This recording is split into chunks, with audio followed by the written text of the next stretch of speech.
Welcome, everybody, to another episode of the Unquestionably Raw NBA podcast. I am your host, Matt Miller, and tonight we are joined by Lance Roberson and Pete Toll's back with us again. We're going to talk about the Dallas Mavericks tonight.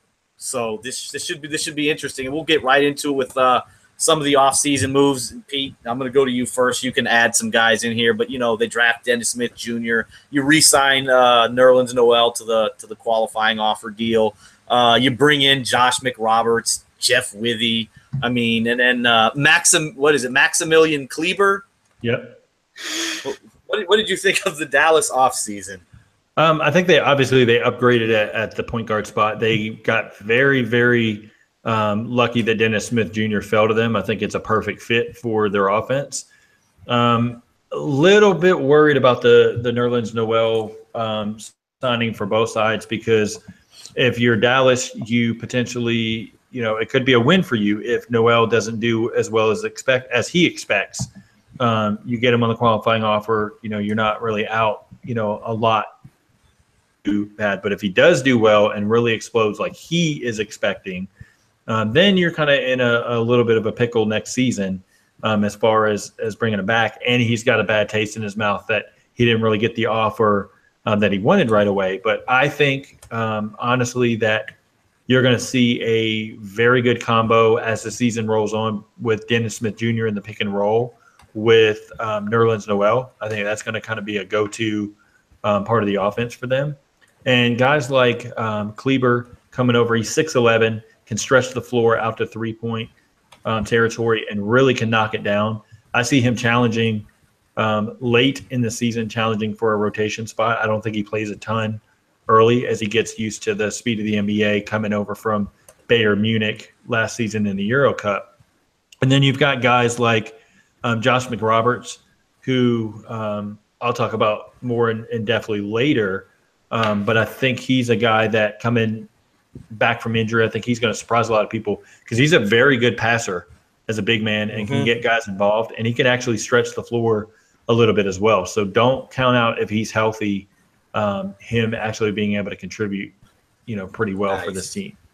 Nice. Lance, what did you think of your Dallas Mavericks this offseason? I'm not mad. It really wasn't much there for them to do. They're not in a playoff race or anything, really. So they're not trying to go after these big names, and also they kind of were a little restricted. And I think everyone's eyes were just on the Nerlens Noel situation, and honestly, I think everyone's kind of annoyed with how that went, but I can understand Cuban being cautious. And as much as I don't agree with Noel, I can see him wanting to get his money. You see guys like Tristan Thompson getting paid, so it's like, all right, if that dude's getting paid, I need to be getting paid. But, 2016, different year for money, and I think it just ruined the market. And the restricted free agent market in general was just bad. There's been a lot of teams that still haven't even gave out, the qualifying offers or whatever. There's still people waiting on that in limbo. But I honestly gave it a B plus, because like I said, there wasn't much to do. They got Dennis Smith, and the deal they got Dirk on is still admirable. Honestly, that's not any other player would really do that, especially one of Dirk's stature. So I'm happy. I'm content. There really wasn't much, like you said. There wasn't much they could do. Obviously, Dennis Smith Jr., like Pete said, what a steal, him falling to them, at, what was it, 10? 9. Got him at 9. Yeah, 9. They get him at 9. He easily could have went to the Knicks, the Bulls even. I don't know why they wouldn't pick him, honestly, if we're being real here, obviously it's easy to say now, but I think 5 years from now, he could probably win top 5, top 3. Yeah. He's going to be really, really good, I think. I really like his game. Dennis Smith, honestly, I would say in a realistic scenario, the Knicks blew it. But going back to a team like I'm not going to say Sacramento, because I like De'Aaron Fox's fit in Sacramento. But looking at a team like Orlando, when you have Aaron Gordon in there and he's, so-called your power forward moving forward, and you draft Jonathan Isaac, who I like Isaac, but I feel like you're just kind of duplicating positions to try to find somebody that'll stick long term. You have Elfrid Payton, who, beyond the second half of last season, hasn't proven a lot as a starting point guard. I think he could have went with a bigger explosion and getting Smith there. But, I think, like I said, Smith fits perfectly in Dallas. So, I mean, maybe Orlando kind of wants to do the Milwaukee thing with these tall, versatile guys. Gordon can put it on the floor, play, make a little bit. Isaac, 6'10", 6'11", put it on the floor, shoot it a little bit. Maybe that's what they're going for. I don't know. I mean, we don't know what the direction Orlando's been going in the last few years. It seems like they've been all over the place. But, yeah, I like the Dennis Smith Jr. signing. It's going to be interesting to see with some of the other guys. And we'll get to it with the depth because they've got 20 guys right now on the roster. Obviously, that has to be cut down. There's going to be two-way contracts. But overall, I mean, it wasn't a bad – I mean, getting Dennis Smith is a win right there. So it was a good offseason for them. I mean, last year you get Harrison Barnes, who was really good. They got that sleeper signing in Seth Curry, who was really good for them. So it didn't really have to do a whole lot. And no big-name free agents were going to go to Dallas anyways. I mean, right, Lance? It's not a destination. And everyone was talking about, like, before the – people were talking about Drew Holiday before the draft. I'm kind of glad we did get a point guard because I didn't want to sink money into that. And then before that, people were saying Otto Porter, and I was like, no, I would rather not even sign anybody at that. You might as well keep – well, you got Harrison Barnes. Why would you bring Otto? That doesn't make a lot of sense. Well, they want to play, Harrison Barnes, I mean, minutes at the 4, so I can see them playing them all together. And he's actually the future 4 for the team, Harrison Barnes is, because they'll slot him – once Dirk retires officially, that's where Barnes will go. And then at that point, Wes Matthews will probably be, near the tail end of his career, maybe not finished, but, so they can kind of figure out, a different, type of small forward, maybe an outside shooting small forward, something like that, to fill that role. And then you've got a guy like Curry that you could lock up into that shooting guard spot with Dennis Smith Jr. in the backcourt, although defensively that's not going to be the greatest, but offensively that's going to be pretty dangerous for teams to stop. But I think, just for a second, I want to give kudos to the Dallas Mavericks for sticking with Dirk and just, really kind of bringing him back. Again, I know they kind of work on deals. Dirk, taking less money to get some talent in there a few years ago. And just really being behind Dirk his entire career because, Lance, as you know, Dirk's rookie year didn't go the greatest and he wanted to quit. And then, come 10 years later or 11 years later, he ends up, right there in contention, with a championship. And then a year or two after that, he is an NBA champion. So he, know what, though? He was bad, but he showed a lot that second year. I mean, I remember I was a senior in high school, and I mean, he was in the 3-point shootout that year, averaged about 18 points a game. So you saw what he could do. And I think also having Nash there, I think Nash was on that team. Yeah. And that helped as well, I think, having Nash. But Dirk's a good – he's been great. And he's going to go down as one of the, best players, not just – and people will kill me with this – best international players ever in the NBA, best players in the NBA. Let's let's cut out the international versus U.S. If you can play, he's arguably a top 30 player all time. Yeah. So exactly. I'm glad you mentioned about the backcourt of Smith Jr. and Curry because now we can get into this depth here. The starters, Lance, is that who you see the opening night backcourt? I think we will see those lineups. I just don't think it'll be like that right away because I still think it'll be Nerlens, Dirk, Barnes, Matthews, and Smith. But I think, probably maybe injuries or resting Dirk here and there, it'll be, shifted around. But I think starting night, that's how it's going to be. But I know Carlisle loves to mess with lineups. Yeah. I'm with you on that. That sounds like the right lineup for opening night. Pete, are you kind of in agreement there with the opening night lineup? You think that's what Carlisle rolls out there? I actually differ a little bit because I think that Dennis Smith Jr., I don't know that he starts night one. Because not having the NBA experience, I don't know that Carlisle would throw him into the fire like that.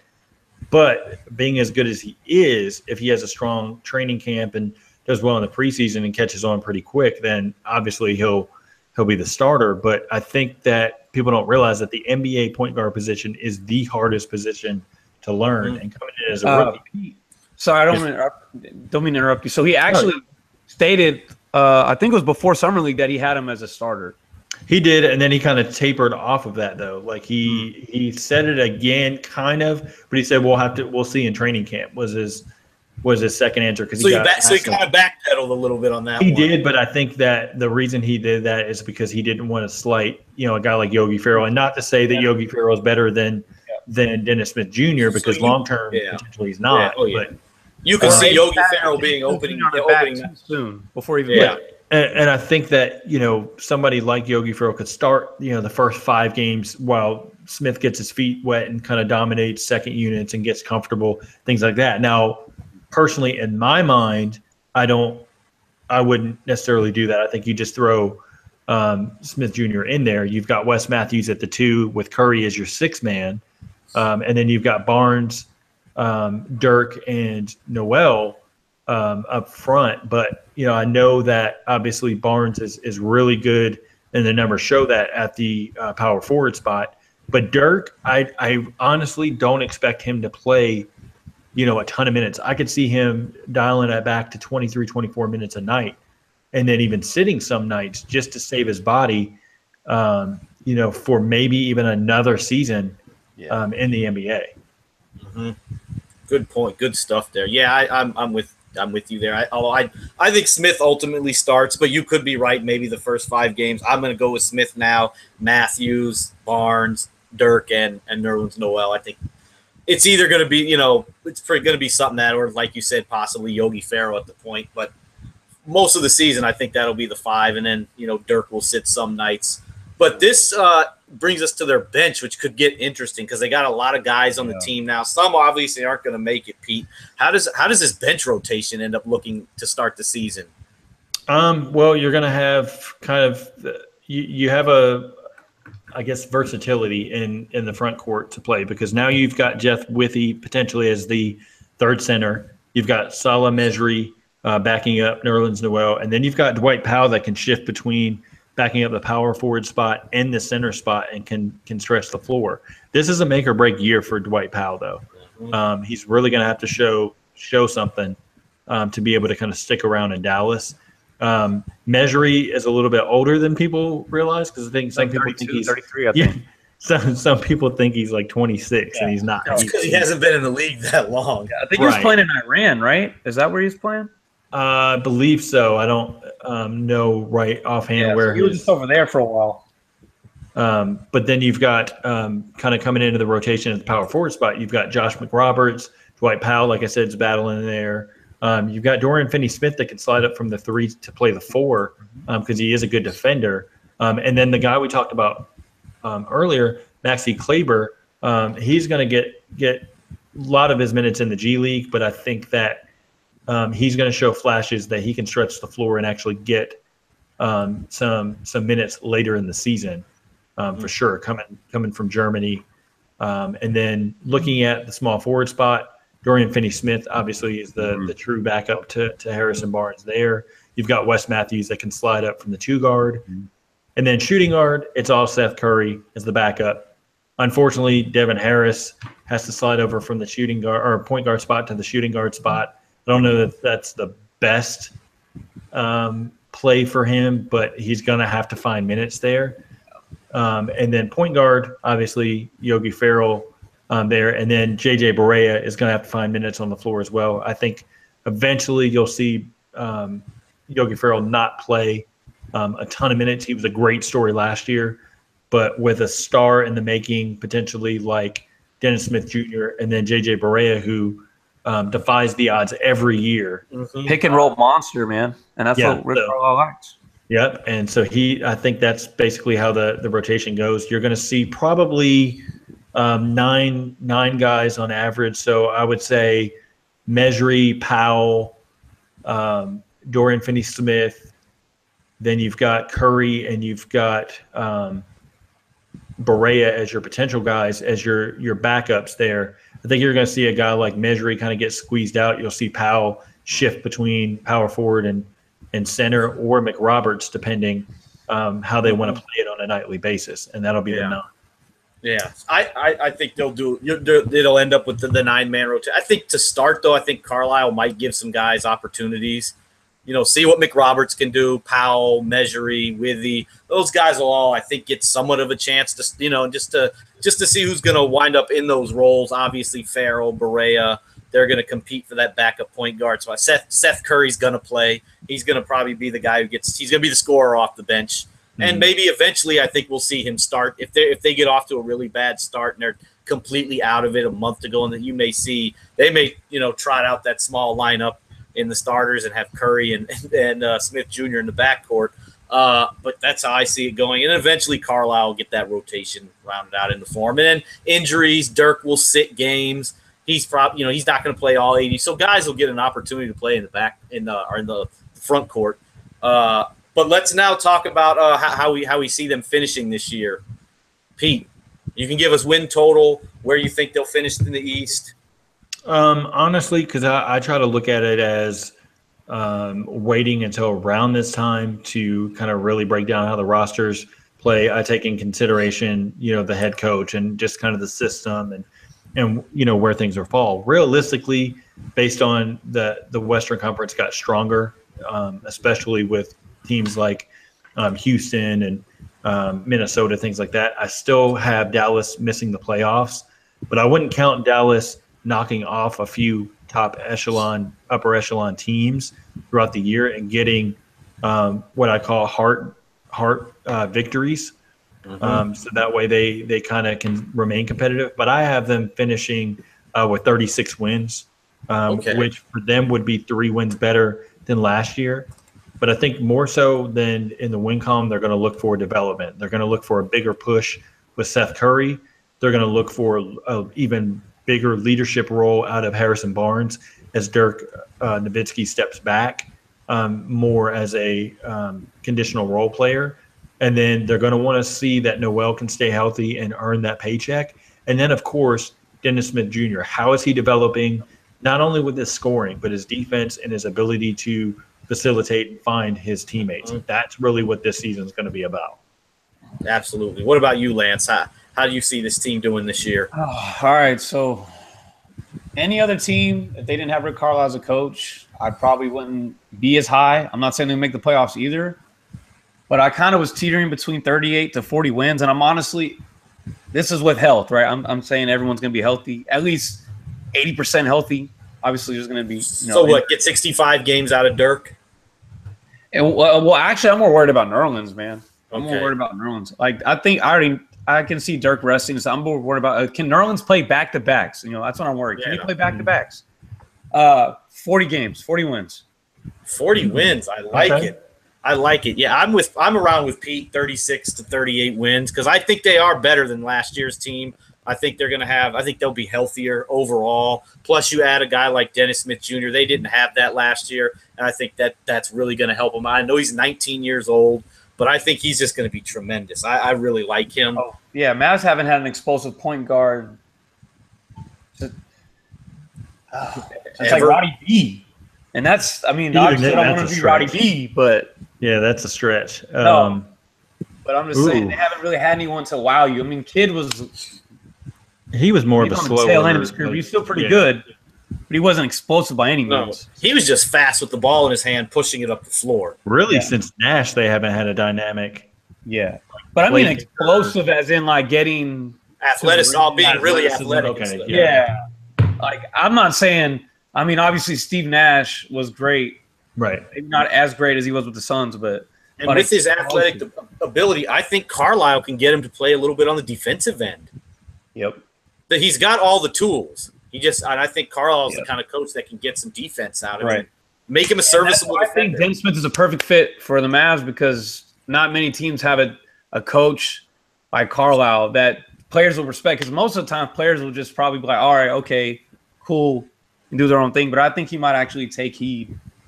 He's pretty young. So. I want to say the one thing with Dennis Smith Jr. Like, people are ragging all on him because of what downfalls kind of happened at NC State. That team was terrible offensively. Yeah. So for him to be having to take so much of an offensive load, take so many bad shots, that was the matter of the system. Like, it was an awful team.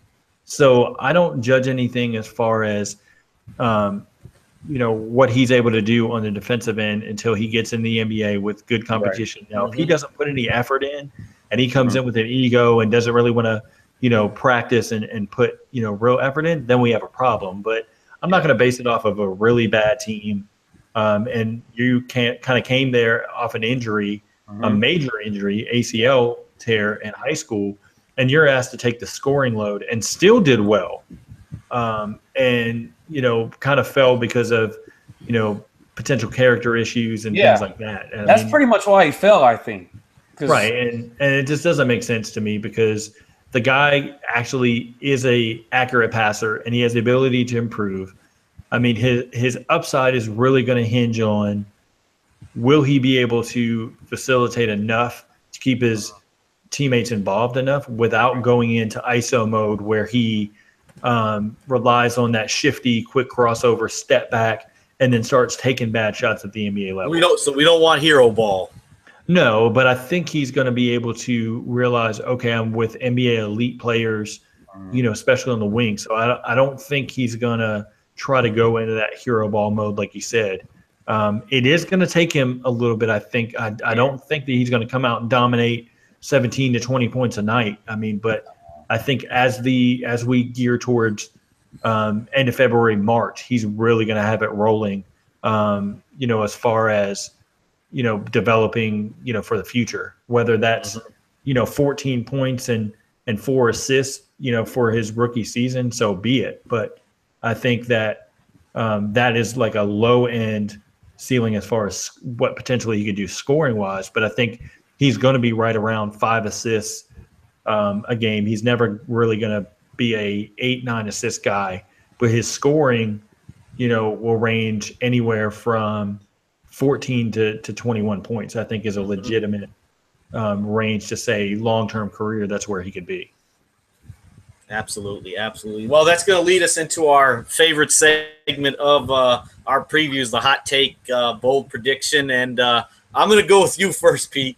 Oh, me first. Okay, I don't really have a hot take as far as the Mavericks per se. I think that the only thing I really could come up with that I actually believe in is that Josh McRoberts will actually step into the rotation over Dwight Powell, and he will play in a considerable amount of games, especially for himself, because I think that, these past few seasons with him being injured, he only played in 22 games last season, 42 the year before, 17 the year before that. But I think he can easily get up to the 50 game mark, somewhere in that range, and be a consistent part of the rotation. Because what people don't realize is he can shoot the three and he can stretch the floor in the mid range. And he's a heck of a passer, a lot higher rated passer than the stats will show. And Powell can't shoot. And Powell's not the greatest shooter. That's where he's going to have to develop. And I think his creative, McRoberts' ability to create in the offense is going to help them. He can put it on the floor a little bit. He can. I mean, he's sneaky athletic, but at this point in his career, I wouldn't look for him to make, highlight reel. No, he's not dunking. He's not dunking on any. No, he's not dunking on any. 29. He's probably older than that with his injuries, Yeah, right, that's what I'm saying. So not necessarily the biggest hot take. I mean, I guess if I really wanted to say something about Nerlens Noel, I could, but we don't know. We have no idea. As a longtime Sixers fan, I would know best. Like, we don't know what Nerlens could don't really. Exactly. That's all. That's a very good point, Lance. We inherited the enigma. Right. Yeah, that's right. What do you got for me, Lance? All right, so I was gonna go with something really crazy, and this one might be crazy to some people, but I think Seth Curry will be one of the candidates for Sixth Man of the Year. Nice. Ooh, okay. Nice. I like it. That's good. I got two. And it's probably, but they're semi crazy. I got to come with the craziness. Yeah. I had Minnesota in the conference final last year and all that good stuff. So I come with the foolishness. You heard the other day, I got Philly finishing third in the East. So I'm going to start with the Mavericks. It's going to be kind of similar to what I had with Sacramento and the Lakers. Going into the last month of the season, the Dallas Mavericks will be in contention for the 8th seed, ultimately missing it, but they'll be in contention for that last spot in the playoffs, I think. And here comes maybe the bigger one. not only is Dennis Smith Jr. going to win the Rookie of the Year, that's not my hot take because that's easy. He might be the hands-on favorite. Dennis Smith Jr. is going to lead the Mavericks in scoring this year. I'm calling it. I think he leads the team in scoring. Because Barnes, I think, averaged like 19 last year. Yeah, he's going to be the focal point. So I mean, yeah, I could see it if I think Barnes drops a little bit, and that's where Smith comes in 18, 19 a game. I see it. I think so. He just has that. He's a bulldog. I like him. Yeah, I mean, we'll have to see. I mean, I could definitely see him being the second or third scorer. I mean, what you were saying 14 a game. I mean, that's realistic. I mean, to me, that's realistic. As a rookie, for sure. If he's not going to play, because you got to realize he's not probably going to play 35 minutes a game. So if you look at 28 to 31 minutes, I mean, I think 14 points and 4 assists are a legitimate, set of numbers for him. And I honestly don't think that any rookie, Ben Simmons, Jason Tatum, Markelle Fultz, any of that, Lonzo Ball is not a scorer, so I don't count him. But I don't think any of those guys, not a single rookie, is going to put over 15, points coming in, because where are these minutes going to come from for all these rookies? So I think Simmons can do it, but that's not his mentality. Right. But then he has Embiid, and he has all these people going to take the ball. People have to have the ball in their hands. So this is my thing with Alonzo, and call me crazy. This dude's going to have to average like 9 assists to get Rookie of the Year. I think he can average 9 assists easily because he's not going to focus on – he'll focus on, 2 to 3 pull-ups a game, but he's going to mostly focus on coming off the screen and shooting threes from 28, 27, 28 feet away from defenders. Because, I mean, look what he did. That's exactly what he did at UCLA. Yeah. Then whatever he can get off a transition, I mean, he's going to score that way. But he's going to look to feed guys to get them involved, because if you're a point guard and you're making your other wings and bigs happy, it's infectious. Yeah, exactly. And that's exactly what LeVar Ball came out and said. He said, he's not coming in to score. If you want scoring, take Markelle Fultz. If you want a guy that's going to make your teammates better and make the put the Lakers in the playoffs, then pick Lonzo. Now, I'm not going to go with LeVar Ball and say the damn Lakers are going to win 50 games like he said the other night. He said 50? I remember him saying they're going to make the playoffs, but now 50 now they're going to win 50 games. Just as a joke, though, I think. But he did say the West is strong again, like really strong. No, they're not making 50. If they win 35 games, they need to say that's successful. They're going to win. I'm just saying that's what it might take to make the playoffs this year, don't you think? Or at least not 50 games. I mean, they're going to be teams. I think the West is very top heavy. Yeah, you're going to have teams like I could see Utah winning 41 games and sliding into the 7th or 8th spot. Oh, well, shoot, if that's the case, Mavs might make the playoffs. And if I'm going, the Mavs will be right there. If they're at 36 games, and you got teams like Memphis at 37, 39 wins. Pete, I'm not crazy for saying the Mavericks will be in contention for the 8th seed going into April. Yeah. I wouldn't say you're crazy, because I believe in Rick Carlisle that much as a coach. That's a big part of it. I mean, this dude had Raymond Felton in getting some pretty important minutes and then making the playoffs and winning a game against the Thunder. With Raymond Felton. Yeah, the only teams that I can legitimately say that are not going to be in playoff contention, I don't see. I like Devin Booker and I like Bledsoe. I just don't think they have enough to even be competitive as far as the playoffs go. And Bledsoe might not even be there by the time. New Orleans just doesn't have enough depth around Anthony Davis and DeMarcus Cousins. It's just not there. And so those are two teams. And then I'm not super high on Sacramento because of some of the young guys they have. I think they develop a little more. And some of the veterans they brought in. He's not as high on the Kings as I am. Yeah, and some of the veterans they brought in, I'm not super thrilled about where they are in their career either. So those teams are going to kind of be towards the bottom. I think the Lakers will be better. But they're going to be fun to watch. Yeah, but they're not going to sit there and put up all these astronomical numbers. I mean, you're going to have guys motivated like Contavious Caldwell-Pope, Brook Lopez, things like that. But they're going to be bad defensively, though. Yeah, and that's the thing with a lot of these teams. You're going to see them struggle defensively. And then looking at the Eastern Conference, that's where a majority of your bad teams are going to be, of course. But at the end of the day, none of us know. None of us are experts. We're all on our couch. Exactly. So we don't know. we're just NBA nerds, and we really don't know. We don't have Charles Barkley said it right. We're not the experts. Only God is the expert. And I don't even have I'm not even verified on Twitter. So what do I know? Yeah, I don't think any of us are verified. We're just a bunch of nerds talking basketball. I mean, we may be right, we may be wrong. Hell, I had Minnesota in the conference final a year ago, so it's all educated speculation. I mean, at this point, no one's even played a game. So once people start playing games, obviously, I mean, that's why you never know. There could be. I mean, the Mavericks could shock and they win 45. You don't know. Realistically, no, but they could. Well, the sad thing is, I'd rather the Mavs not make the playoffs, but I still want it to be a competitive season. The draft is about to be loaded, apparently. So the bad thing about right now is no team has played a game in the preseason. So there could be, there always is. There's always some type of team that gets an injury that, really, messes their team up, especially, a team like Milwaukee last year with losing Middleton, things like that. Like those things happen. And so all it takes is that one catastrophic injury. And one team can step in there. Yeah, one team takes control of a spot in the West, whereas like say God forbid, like and please don't anybody in OKC don't at me, but if like Russell Westbrook was injured for half the season, just saying they're not making the playoffs. Where would OKC be? Yeah, where would OKC be? Like just using them as an example, I have nothing against OKC or Westbrook. That just who popped in my head. So, that'd be bad for the NBA in general, right? And I mean, injuries happen, and like I said, we're all on our couch. We all just make educated guesses. So this is all just for fun. So, and if we disagree, and if you disagree with us, we're not trying to be nasty and mean. Yeah, I mean, we just have a different opinion.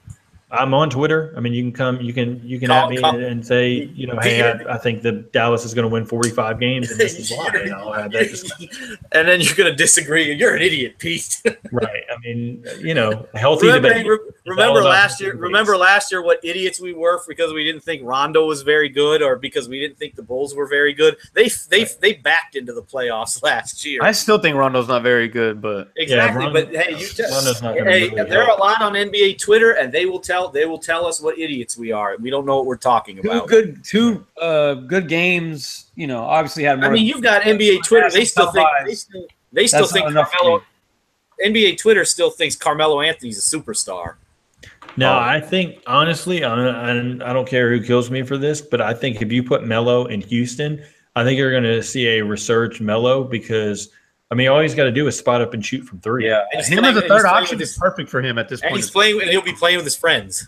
Right, and so I mean that's going to be golden for him. It's just how are they going to get him there? Because I do disagree with him being the 64th best player in the league. He's a little higher. He's a little better than that. See, I don't go by any of those rankings. Like CJ McCollum said, let's see how we rank these guys that basically sit on their couch and don't aren't athletes and stuff. And I agree because they had Lonzo Ball at 60. Yeah, I mean, okay, so how do you up Ben Simmons as a Sixers fan? Like I'm going to say this: how do you up Ben Simmons 36 spots from last year, and he hasn't played a single game? Where's Ben Simmons now? I'm not sure where the number they had him ranked. I know he was up. Either way, too high. He's never played an NBA game, so yeah. I mean, it was a crazy number that. Number of these guys that are either overrated or underrated, and no matter what, you're going to piss some guys off because they feel like they're higher up. Now, people that are saying like DeMar DeRozan, and I'm not huge on DeMar DeRozan because I think he needs that outside shot to really be effective long term. He's still a really good player, but he's still like people have said, okay, is he a top 50 player in the NBA? I say yes, and people then said, okay, is he top 25? I say no. I don't think he's top 25, but he's right there on the tip of the 30 range. Mm-hmm. Because now if he can get a 3-point shot, then he's up. His value goes way up.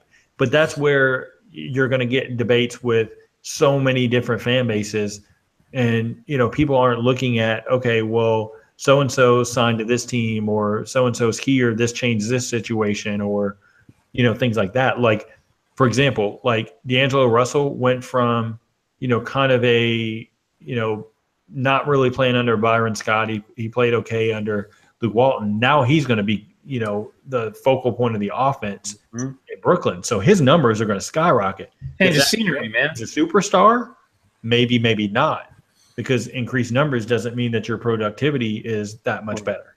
Like so Derrick you have to Rose. look at situations for what they are, and that's Yeah. where I don't think people are realistic. And me as a Sixers fan, like I said yesterday on the Sixers preview, like I am a diehard Sixers fan. You are not going to see me on any podcast, anything written down, say the Sixers are going to win more than 42 games maximum.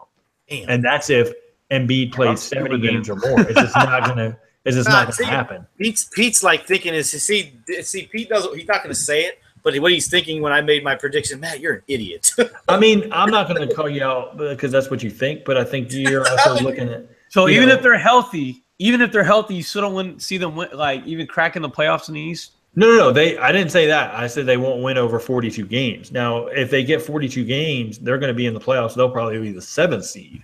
Yeah, the East is going to be weak. Let me ask you But I this: don't think if let's say Embiid, if he plays 70 games, they're in the playoffs, aren't they?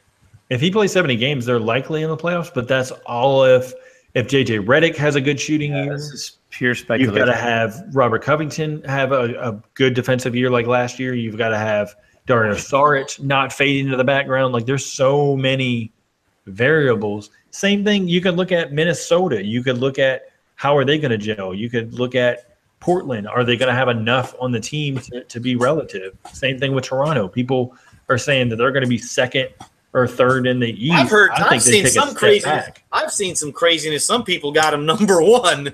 No, see, I've seen that too. I think they fall back to 5 or 6. I think more realistically 6, because I don't think that they're going to have enough around that team to really be a strong force throughout the entire year. Because you've got teams like, we talked about before with Miami's, good. They're fully healthy coming into the year. Waiters is going to be motivated. James Johnson's motivated. You've got Hassan Whiteside taking a step forward. Dragic is back. You've got Milwaukee who did well in our emerging team. Washington got better off their bench, not incredibly better, but better. So there's teams there that could be right there in the hunt. Detroit's going to look to make the playoffs. Orlando's going to look to make a surge. Indiana wants to be competitive, even though Orlando and Indiana, I'm not, super sold on them making the playoffs, but, anything can happen. The only teams I'll really count out are Chicago because I think they really want to tank, seriously. And then Atlanta because I think they've taken so much of a talent step back. Now, I think they're going to be in games because Budenholzer's too competitive to just tank games for no reason. But they have new ownership, so orders could be different. Brooklyn's going to be right there. I think they're really going to be better. I don't think it translates to, plus 30 wins, but 27 wins could be legitimate. And then better not play them on a back-to-back. They probably beat you on a back-to-back, honestly. Yeah, I mean, they can easily because they're athletic. On the wing, they have shooters now. On the wing, Alan Crabb is there. D'Angelo Russell can play. And then you've got teams like the Knicks, who potentially you don't know. Anthony could be gone tomorrow. They could be at the bottom dwellers of the East. If Anthony's there and he's motivated to play the entire season in New York, hell, they could vie for the 8th seed for all we know. I mean, I don't think it happens, but you never know what's gonna translate. But with Dallas, I think, to wrap it all up, I think Dallas is going to be very, very competitive because I think Barnes is going to step in as the leader. Dirk obviously is going to be they're contributing. I don't think at a high level, but he'll be there contributing. He'll get you 14, 15 points a game. Right. And then you've got Dennis Smith Jr., who's going to come out to prove, all right, well, 9 teams passed on me, and really look to kill those teams. So and Noel in a contract year. I mean, this is perfect. Yeah, exactly. Noel in a contract. There's a lot of storylines this year. A lot. That'll be interesting. Absolutely. All good stuff today, gentlemen. That's going to wrap us up. We'll be back again on Friday. I'm going to do the Los Angeles Clippers on Friday. Who are you doing that with? Do you know? I'm not sure yet. I can tell you I probably can't make that one. I know Gonzo's going to do it. Gonzo will be on. And, I mean, the Clippers outside of Teodosic and basically Blake Griffin, I'm not, super high on anybody else on that. I understand. I understand. That one should be interesting. Especially, we'll see. I'll get all the links tweeted out. Okay, cool. Once again, everybody, thanks for listening. We will be back Friday night at 9:30 Eastern, sometime around there. Like I said, we're usually late, but around that time, we will be back Friday night.